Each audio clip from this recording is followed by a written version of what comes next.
ഇന്നിപ്പോൾ 2 കേക്കിൻ്റെ വർക്കാണ് നമുക്ക് ചെയ്യാനുണ്ടായിരുന്നത്.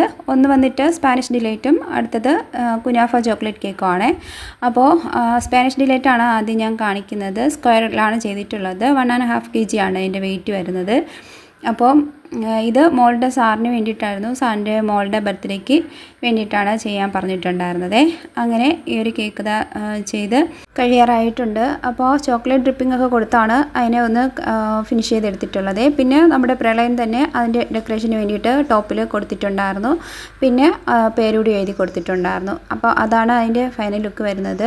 പിന്നെ വേറൊരു കാര്യം എന്ന് പറയുന്നത്, അന്ന് കിട്ടിയിട്ടുള്ള 3 കേക്കുകളിൽ 2 കേക്കുകളുടെ പേര് ബി എന്നുള്ള ലെറ്ററിലാണ് തുടങ്ങിയിട്ടുള്ളത്. ഈ ഒരു കേക്കിന് ബാല എന്നാണ് പേര്. അടുത്ത് വേറൊന്ന് കൊടുക്കാനുണ്ടായിരുന്നതിന് ഫാദർ ബെല്ല.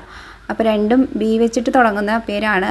പിന്നെ ഈ ഒരു കേക്ക് കൊണ്ടുപോയി ഒരു 2-3 മണിക്കൂർ കഴിഞ്ഞപ്പോൾ തന്നെ സാറ് വിളിച്ചിട്ട് പറഞ്ഞിട്ടുണ്ടായിരുന്നു കേക്ക് സൂപ്പറായിട്ടുണ്ടായിരുന്നു, എല്ലാവർക്കും ഇഷ്ടമായി എന്നുള്ളത്.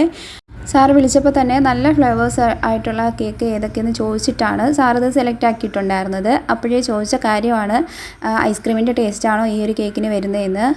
അതായത് സ്പാനിഷ് ഡിലൈറ്റ് ഐസ്ക്രീമിൻ്റെ ടേസ്റ്റാണോ വരുന്നതെന്നാണ് ചോദിച്ചത്. ഞാൻ പറഞ്ഞു ഏതാണ്ട് അതുപോലുള്ള ടേസ്റ്റാണ് എന്ന് പറഞ്ഞു. അങ്ങനെയാണ് ഇത് സെലക്ട് ആക്കിയിട്ടുണ്ടായിരുന്നത്. അടുത്ത് നമുക്ക് ചെയ്യാനുണ്ടായിരുന്നത് ചോക്ലേറ്റ് കുനാഫ കേക്കാണ്. അപ്പോൾ അതിലും ചോക്ലേറ്റ് ഡ്രിപ്പിംഗ് കൊടുത്തിട്ട് തന്നെയാണ് ഫിനിഷ് ചെയ്തെടുക്കുന്നത്. പിന്നെ കേക്കിൻ്റെ ടോപ്പ് ഭാഗത്തായിട്ട് കാരമൽ കൂടി ഒന്ന് ഡ്രിപ്പ് ചെയ്ത് കൊടുക്കുന്നുണ്ട്. അപ്പോൾ ഇതാണ് ഫൈനൽ ലുക്ക് വരുന്നത്. ഇങ്ങനെ ചെയ്തപ്പോൾ എൻ്റെ ചിന്തയെന്ന് പറഞ്ഞാൽ അതിനൊന്ന് വരഞ്ഞു കൊടുത്താൽ കൊള്ളായിരിക്കുമെന്ന് വെച്ചിട്ട് ഞാനൊരു ടൂൾസ് എടുത്തിട്ട് ഇങ്ങനെ വരഞ്ഞു കൊടുക്കുന്നുണ്ടായിരുന്നേ. പക്ഷേ ശരിക്കും എനിക്ക് തോന്നുന്നു വരയുന്നതിന് മുമ്പ് കൊള്ള ആ ഒരു ലുക്കാണ് കൊള്ളായിരുന്നതെന്ന് തോന്നുന്നു. അപ്പോൾ ഞാൻ അതിൻ്റെ ഫൈനൽ ലുക്ക് കാണിക്കാം. നിങ്ങൾക്ക് ഏതാണ് ഇഷ്ടമായിട്ടുള്ളതെന്ന് ഒന്ന് കമൻറ്റ് ചെയ്യണേ. പിന്നെ ഈയിടെയായിട്ട് നമ്മുടെ യൂട്യൂബ് ചാനലിൽ ആരും തന്നെ വീഡിയോസൊന്നും കാണാത്തതാണോ, നമ്മുടെ നോട്ടിഫിക്കേഷനൊന്നും ആർക്കും കിട്ടാത്തതാണോ എന്നറിയില്ല. വളരെ വ്യൂസ് കുറവാണ്. അപ്പോൾ നമ്മുടെ വീഡിയോസൊക്കെ കാണുന്നവരാണെങ്കിൽ ഒന്ന് ലൈക്ക് ചെയ്ത് ഷെയർ ചെയ്ത് സപ്പോർട്ട് ചെയ്യണേ. നിങ്ങളുടെ ലൈക്കാണ് ഏറ്റവും പ്രധാനം. നിങ്ങൾ കണ്ടിട്ട് അത് ലൈക്ക് ചെയ്യണം, എന്നാലേ അത് മറ്റുള്ളവർക്ക് എത്തിച്ചേരത്തുള്ളൂ.